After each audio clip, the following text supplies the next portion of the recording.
Sejam bem-vindos a mais um episódio do podcast Papo de ADV, que hoje recebe uma referência do direito previdenciário, aqui no Ceará e também no Brasil. Paulo Bacelar é advogado, é professor na pós-graduação em Direito Previdenciário e tem mais de 14 anos de experiência no INSS. Durante a sua carreira, ele vem fortalecendo a nossa profissão, tanto na sala de aula como nas instituições. Seja bem-vindo, Paulo.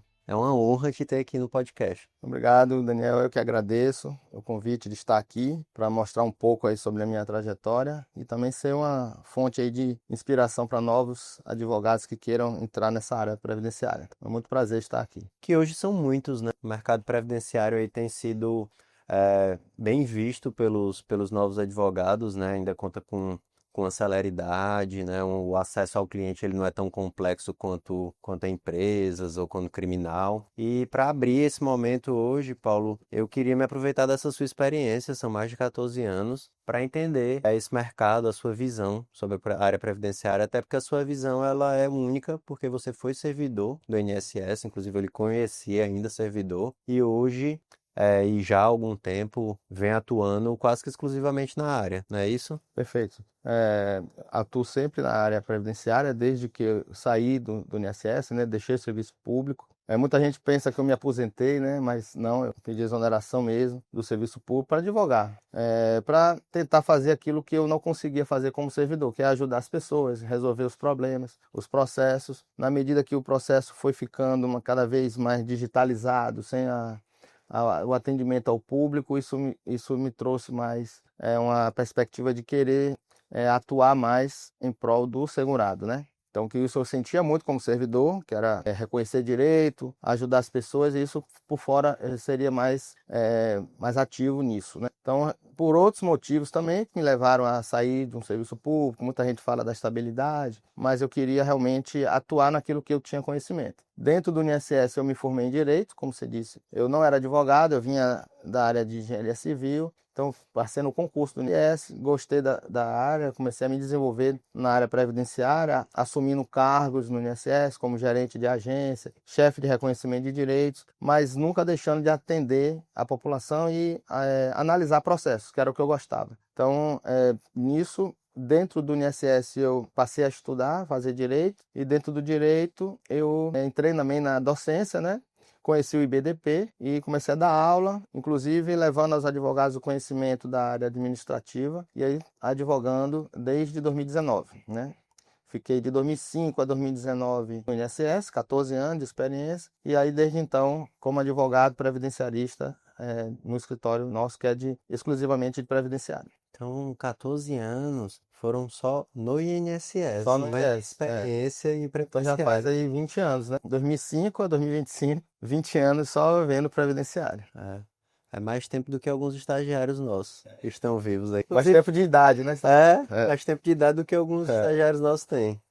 Paulo, e nesse percurso de 20 anos, o que é mais marcante para você como mudança no sistema previdenciário? A mudança maior é o acesso do segurado ao benefício através do serviço público, porque desde 2018 uma grande leva de servidores aposentaram, né?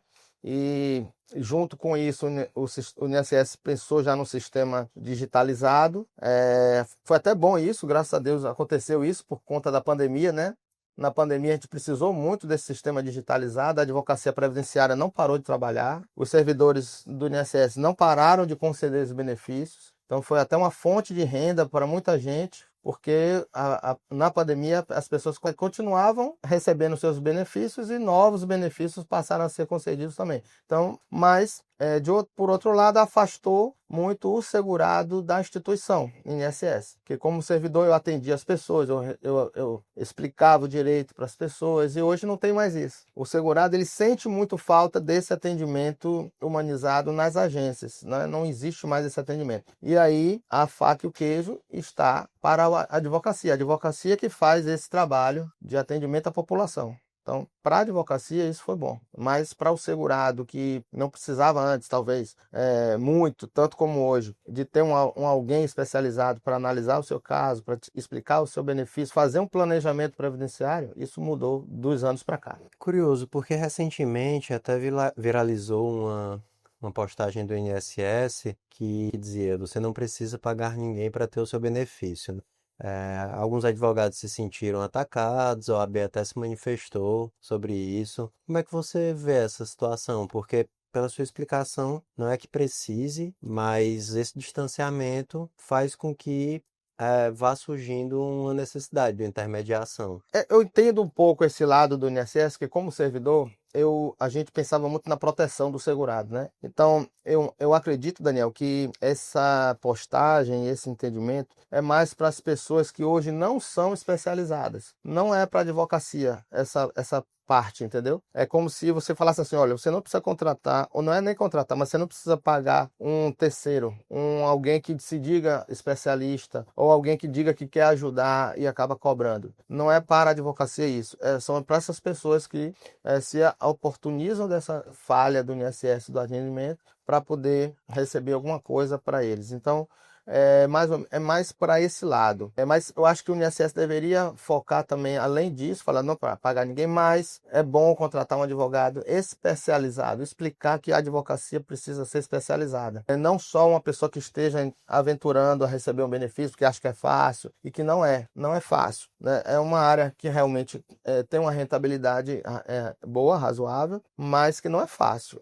Existem várias questões no processo para poder se requerer e dentro do INSS pedir os benefícios corretamente. Então, é mais para essas pessoas que não são advogados. Não é fácil e oferece um risco, né? Porque os Claro. clientes, eles têm uma necessidade muito grande desse direito, né? É claro que em todas as áreas do direito existe o risco da má representação, só que em vista da hipossuficiência de boa parte dos clientes que ocupam a área do direito previdenciário, existe uma necessidade e uma dificuldade de compreensão, né? Então eu acho que tem que haver até um excesso de responsabilidade por parte do advogado. E é uma área que hoje está recebendo muitos advogados, né? Não sei ao certo qual desses fatores que a gente percebe que contribuiu para isso, ou um pouco de cada fator, mas hoje vê-se que é uma grande quantidade de pessoas que estão olhando para essa área. Eu gravei recentemente com a Cris, né, a nossa presidente, e ela nos disse que a comissão É a comissão maior. a maior comissão que tem é direito previdenciário, né?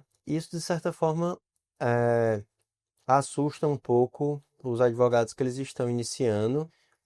Sobre a advocacia, sempre já teve essa angústia de termos muitos colegas, né? Nós realmente formamos muitos advogados, e aí quando se olha para uma área que está tão falada assim, surge um receio de haver uma saturação. Como é que você percebe a área como uma oportunidade de negócio? Olha, como eu sempre falo assim, ó, em todo lugar você vai ter uma pessoa que vai precisar um dia da Previdência Social. Ou seja, para uma aposentadoria lá na frente, futuramente, mas não é só aposentadoria, mas um auxílio-doença, alguém que se acidenta e precisa de um benefício, e esse benefício ele é de longo prazo, mas que demora muito para conceder, falta servidores, faltam médicos. Então, uma hora ele vai precisar de ter um advogado, alguém que represente ele para poder entender a legislação. A legislação, ela é muito farta. Existem mais de quatro caminhos, quatro meios para se atingir um benefício. Tem um lado da justiça, que é um entendimento muito especializado. Tem o próprio INSS, que existem as regras do INSS. A junta de recursos, que é outro mundo também.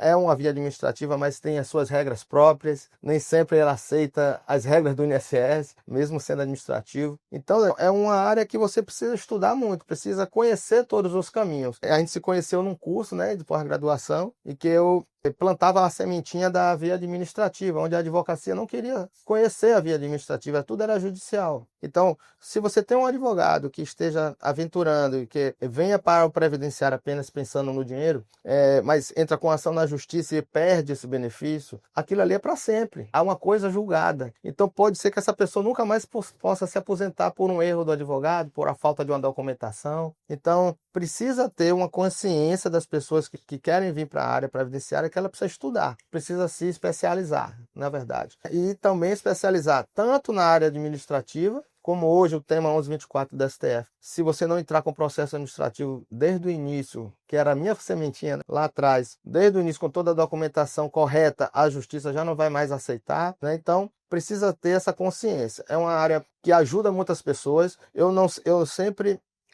não falo condeno, mas não gosto quando o advogado mostra dinheiro numa postagem, diz que vai receber muito pagamento por aquele benefício. A gente está pensando numa família, numa pessoa que vai receber um benefício para sempre e vai alimentar a sua família. Então a gente tem que pensar nisso. A remuneração, ela vem por consequência, mas não pensar apenas nisso. Então eu deixo esse recado, né, para a jovem advocacia que queira entrar nessa área. Por muitos outros caminhos trazem as pessoas a vir para o previdenciário, mas que tenha essa consciência, que tenha responsabilidade, que seja especializado e que aprenda a fazer a coisa certa. Às vezes no início não fazer tudo sozinho, sempre tem que buscar uma parceria, buscar um tutor, né, um mentor. Eu tenho muitos alunos que eu ajudo, então partir por aí, começar dessa forma. Concordo demais, Paulo, porque o que está saturado, o que não está, né? O que é interessante se investir energia ou não isso é muito relativo. Hoje estava conversando com os associados mais novos aqui no escritório e eles disseram que estava em um grupo lá de WhatsApp entre amigos discutindo as profissões mais agredidas pela inteligência artificial. E uma das profissões que aparentava ser um consenso era o designer gráfico. Parece que boa parte dessas inteligências artificiais já vem suprindo bastante. Você dá ali as orientações, já recebe direito. E essa é uma profissão nova, não é uma profissão antiga, né? É algo que veio recente. Então eu não sei responder nunca essas perguntas quando o mercado está saturado ou não. Precisaria ter uma visão macro, uma pesquisa muito bem feita para saber o quanto é que suporta ou não de profissionais. Mas o que me traz mais segurança é que se você tiver responsabilidade, se você se especializar, se você tiver um atendimento humanizado, não importa a sua opção, você sempre vai conseguir ali aproveitar, perceber as dores do cliente, né? Nosso escritório ele tem uma presença tanto na área previdenciária como na área trabalhista, onde até nos encontrávamos ali no fórum. E como havia uma identidade de cliente, a partir do momento que a gente percebeu que a trabalhista estava suportando uma redução da atração pelas medidas legislativas, pela questão de mercado, facilmente você consegue migrar. Então eu acho que essas decisões elas passam muito mais pela qualidade e responsabilidade que vai ter na entrega do que qual é a área que está sendo interessante, né? E eu acho que tem espaço sempre vai ter espaço. Como eu disse, todo mundo vai precisar um dia de um previdenciário, então precisamos ter muitos advogados mesmo, mas com essa qualidade, com esse pensamento de responsabilidade e de especialização. Como o seu escritório ele faz para manter um atendimento humanizado? Porque os clientes eles sempre têm muitas expectativas. É um direito com necessidade muito iminente, né? Eu gosto muito, Daniel, que o nosso cliente vá ao escritório, né? Nós temos uma sede aqui em Fortaleza e temos realmente, como acho que todo mundo tem, clientes que só conheceram através de um WhatsApp ou vieram através do site ou de uma indicação. E muitos a gente confessa que não conhece todos, mas tem aquele atendimento pelo WhatsApp. Hoje você pode fazer um vídeo, você pode atender uma pessoa hoje de qualquer lugar do Brasil. Isso é uma porta também muito boa do previdenciário a partir da digitalização. Você pode atender pessoas do Brasil inteiro, então não precisa estar com ele fisicamente. Então, o lado humanizado não quer dizer que você precise estar com ele fisicamente, mas que você esteja com ele no dia a dia, que você possa conversar até com a família. Muitas vezes uma cliente ela quer que eu fale com o filho, que entende mais um pouco sobre o contrato, quer falar com o esposo. Às vezes é a esposa que traz o marido não fala nada, é a esposa que resolve tudo dele, ou ao contrário também. Esse é o mais inteligente, deixa a mulher resolver, deixa estar seguro. E ao contrário também, às vezes aparece o marido que pagou a vida inteira para a esposa se aposentar e hoje traz ela, né, no escritório.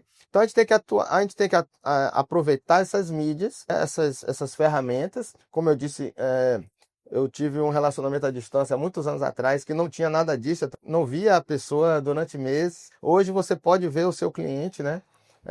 No seu celular, no carro, você pode atender essa pessoa. Então, o principal é você ter um atendimento humanizado. Eu sempre digo, olha, eu conheço meus clientes, eu tenho uma carta grande de clientela, mas eu conheço por nome todos os casos, né? Eu consigo conhecer. Quando alguém atende no escritório e aquilo ali se resolve, nem passa por mim, eu falei, "Pá, não gostei, porque não passou por mim, que essa pessoa mesmo já tem o benefício concedido, ela já está recebendo o pagamento, já está pagando os honorários, e eu não sei quem é, eu não gosto. Eu quero saber quem é, por nome, eu já sei quem é o caso, né? Então é isso que leva a gente a ter esse atendimento humanizado. Não precisa estar no escritório fisicamente, mas que a gente possa ter esse atendimento. E isso é muito importante, né?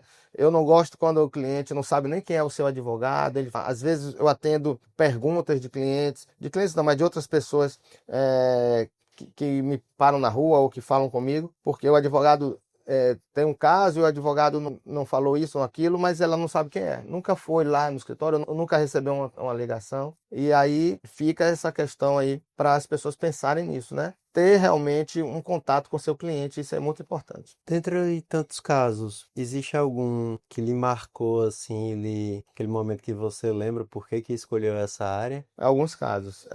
Eu posso dizer assim, 3 casos. Eu estava pensando, né? E recentemente, Daniel, eu consegui um BPC para uma menina. Ela era de menor, né, gente? Menor de idade, quando a gente começou o processo, e demorou tanto o processo que ela chegou à maioridade e a avó tinha a guarda dela. E depois que saiu o benefício, ela já estava maior de idade, não podia assinar a procuração, que ela não assinava, e eu não sabia como receber o pagamento, entramos com ação de curatela, demorou, aí eu tive a ideia de levar no banco e ela receber, e o banco pagou. E a família não tinha conta, não tinha conta, né? Era uma família humilde, morando no interior, numa casinha. Pra você ver, o INSS indeferiu, a primeira instância indeferente conseguiu o benefício no recurso judicial. Era uma família, dois avós que moravam com ela, e eu fui levar o dinheiro lá, né? Aí eu levei o dinheiro lá em espécie, porque ela não tinha conta. E meu Deus, meu senhor, pelo amor de Deus, guarda esse dinheiro aqui. A primeira coisa que ela disse que ia fazer era a cercazinha da casa. Então, outro entendimento que ela ia comprar uma moto para o marido ir para a feira. Então, aquilo ali melhorando a vida daquela pessoa, né? Daquela famíliazinha ali, com essa necessidade. Em outro momento, eu fui no interior também, fazer um atendimento, e eu vi um senhor passando com as compras na mão, e a menina que estava comigo falou: "Você tá vendo ali, seu Paulo? É o fulano que a gente conseguiu a aposentadoria dele. Ele tá ali ó, fazendo a primeira compra dele, né? Levando a compra para dentro de casa, né? Supermercado." Então é isso, eu acho que previdenciário é você ter essa visão, né? Daquilo que você está levando para as pessoas, não somente pelo que você está ganhando também. Então isso que faz a gente... É o nosso movimento, é a nossa gasolina para você continuar, porque, Daniel, confesso, é cansativo, são muitos problemas de saúde das pessoas que você lida, né? Hoje temos o autismo, temos doenças mentais, a gente lida com esse tipo de processos, lida com a demora do INSS, com a desídia de um servidor que não fez um ato e você precisa entrar com ação na justiça, lida tudo com isso. É cansativo, é o cliente ligando, procurando saber como anda o processo, que não anda, a justiça não anda também em alguns casos, mas você tem que olhar para esse senhor que eu vi com um saquinho de compra na mão e dizer assim: não, vamos continuar, vale a pena, que a gente precisa levar isso para as pessoas. É isso mesmo, não é uma coisa falsa, né? É realmente aquilo que toca a gente quando a gente trabalha nessa área. Que move, né? A tecnologia ela promete facilitar o acesso, né, ao INSS, mas quando a gente fala em segurado especial ou algum benefício da lei de assistência social, é comum que esses segurados eles não tenham a facilidade de acesso. A tecnologia, nesse caso, assim, você vê ela se aproximando ou dificultando? Dificultando. Eu vejo que, como eu disse, né, no início, da separação, na digitalização dos processos, facilitou muito para quem atua muito nisso, porque você pode baixar um processo em segundos, você pode olhar o cadastro da pessoa em segundos e fazer a sua contagem de tempo, olhar quanto tempo, qual é o valor da aposentadoria, a gente pode calcular isso em segundos, mas para o segurado mesmo, baixar uma senha. Às vezes o sistema está em verificação em 2 etapas, você tem que mandar um código, aí ele tem que ter um aplicativo no celular. Imagina essa família que eu fui atender, não tem celular com aplicativo, só tem um celularzinho para chamada. Então, assim, é bom a tecnologia, mas as agências não poderiam deixar de ter o atendimento, né? Eu acho que teria que ter um meio termo aí. Eu sei que é difícil, Até para passar uma transição, né? concurso público tá difícil para você encher as agências como antes, né? Nos anos 2008, o ministro Pimentel, na época, ministro cearense, fez a expansão de agências pelo Brasil. Você tinha agência, por exemplo, Caucaia, só tinha uma agência. Paracuru, Paraipaba, e outros locais não tinha agência do INSS, era tudo em Caucaia. A pessoa vinha como fazer uma perícia médica, um atendimento rural dessas pessoas. Ele expandiu as agências, só que logo depois veio a aposentadoria de muitos, então essas agências praticamente pararam de existir e retrocedeu, né, o atendimento à população. Então a tecnologia ela melhorou muito para quem atua, para a gente que atua com isso, mas para a população em geral ela dificultou. Distanciou, né? Então acabou sendo uma oportunidade para a advocacia. Então, como eu disse, o advogado hoje ele faz o papel do servidor, que é aquilo que eu falava naqueles cursos nossos, né? Aprenda a ser um servidor. Muito advogado não gostava disso. Não, evitava o processo Eu administrativo. dizer isso. Não, como é que eu vou ser um servidor? Eu sou advogado, né? Eu falei, não, você tem que pensar como servidor. Hoje está precisando do advogado pensar como servidor e poder passar ao segurado essas informações que ele não acha mais na agência, ele acha no seu escritório. Quando a gente entra com processo judicial, a gente não tem que pensar como juiz, né? Como é que vai ser o julgamento. É o primeiro juiz, né? É o primeiro juiz, o primeiro servidor somos nós, né? Perfeito. Falando da advocacia, você tanto é coordenador do Instituto Brasileiro de Direito Previdenciário aqui no Ceará, como é da Comissão de Direito Previdenciário, né? Quais são as pautas que você visualiza mais urgente para que a gente trate olhando como advogado? Te atualizando, hoje eu estou na coordenação regional. Eu coordeno agora a região Nordeste do IBDP. A coordenação estadual hoje está com a Domitila Machado, que ela mora em Sobral, é uma advogada atuante, que tem atuação aqui em Fortaleza também, mas ela que está na frente do estado do Ceará e eu estou mais na coordenação regional. E as pautas são várias, né? Eu faço parte do IBDP em outras diretorias também. A coordenação regional é mais para você criar eventos, né? Simpósios, trazer professores para dar aula aqui no Ceará e nos outros estados do Nordeste, incentivar o estudo científico. O IBDP é um instituto científico, de estudo científico apolítico, e vai fazer suas críticas e suas sugestões para qualquer governo, né? Não existe governo na relação com o IBDP. E dentro das diretorias, a gente pega uma pauta dessa. Por exemplo, saiu uma matéria sobre não procurar, não pagar alguém. Então o IBDP emite uma nota para o IBDP, para o INSS, está atingindo a advocacia. Então a gente tem esse lado, né? A gente tem uma relação muito boa com o INSS, então a gente encaminha demandas para eles.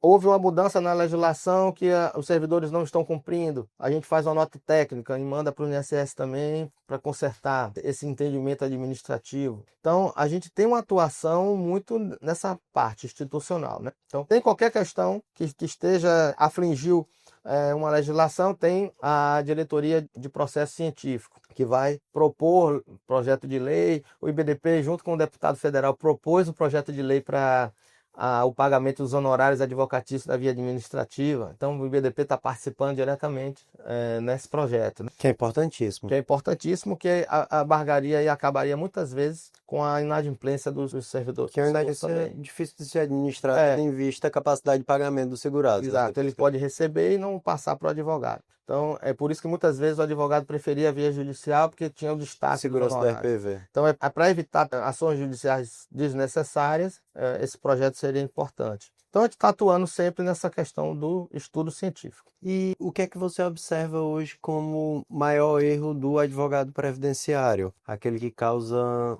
um maior prejuízo para as partes, e como é que ele poderia evitar? Daniel, eu lembro bem, quando eu era servidor, eu estava atendendo uma cliente segurada, na época, né? Não era cliente, com um advogado do lado. E era um advogado que eu conhecia, era meu aluno também, e eu sempre perguntava, e doutor, eu gostava muito, isso é uma coisa que eu queria falar. Eu, como servidor, gostava muito quando o segurado vinha através de um advogado, porque você poderia conversar e pedir alguma documentação, seria mais de fácil de entendimento. E muitas vezes, Daniel, o advogado não sabia se tinha direito ou não esse benefício. Eu perguntava, doutor, ela já tem direito mesmo? Já fechou o tempo? Ele, não sei, eu estou só acompanhando aqui. Então isso era um defeito da advocacia na época e que não pode ser repetida hoje. Porque o grande erro hoje é você entrar com um processo sem saber se a pessoa tem direito ou não, sem a documentação necessária para que o INSS possa analisar. Como era feito feito naquela época? Dava entrada que o servidor que se virasse para analisar. Pede como pede a Deus. Para pedir a documentação necessária, o advogado, quando eu falava isso, eu dizia, não, quem tem que saber é o servidor, né? Não, você tem que saber. Você tem que saber a portaria X, Y, né? Então, isso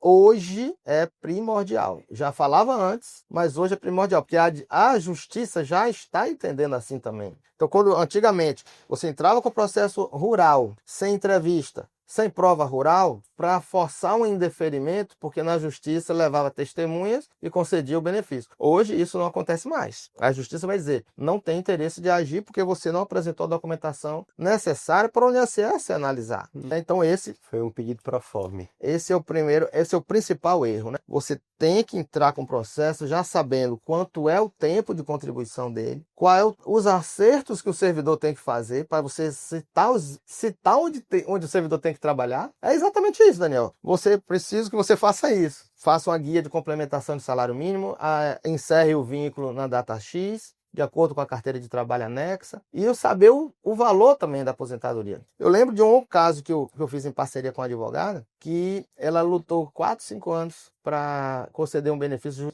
judicial. E quando saiu o benefício implantado, o segurado disse que não queria, porque era pouco.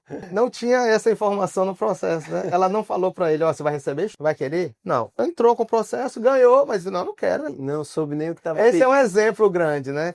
De que o advogado hoje precisa conhecer. Ter o seu sistema de cálculo, falo muito isso em aula, ter o seu sistema de cálculo próprio para saber o tempo de contribuição, a renda mensal inicial que vai ser concedido o benefício, porque quando vier a implantação, eu vou saber se foi concedido certo ou não. E eu posso fazer outras ações. Esse é o primeiro erro, principal erro. Né? Superando os erros, então, como seriam os melhores primeiros passos? Qual é a dica que você dá para o advogado que quer iniciar nessa área, assim, quais são os primeiros passos perfeitos para um advogado que quer atuar no direito previdenciário? Primeiro, estudar. Estudar, entender a lei, entender a IN.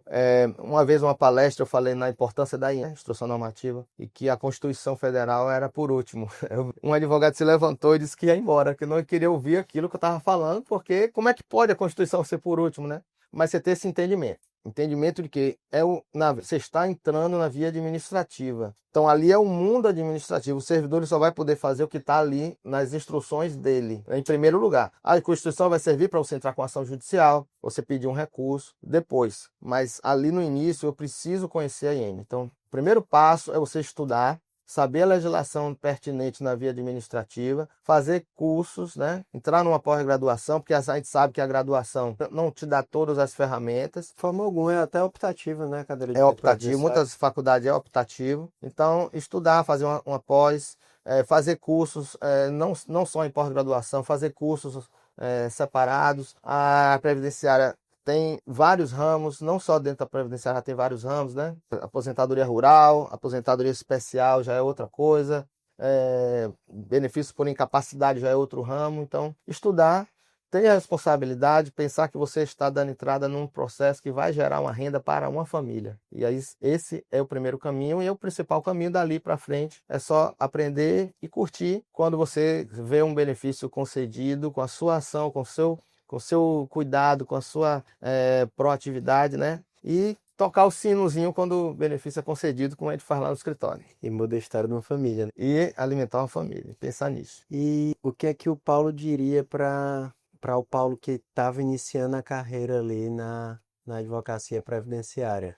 Na advocacia previdenciária, eu pensaria diferente hoje de trabalhar sempre com... Eu tinha uma atuação muito sozinho, né? E eu cresci na minha profissão com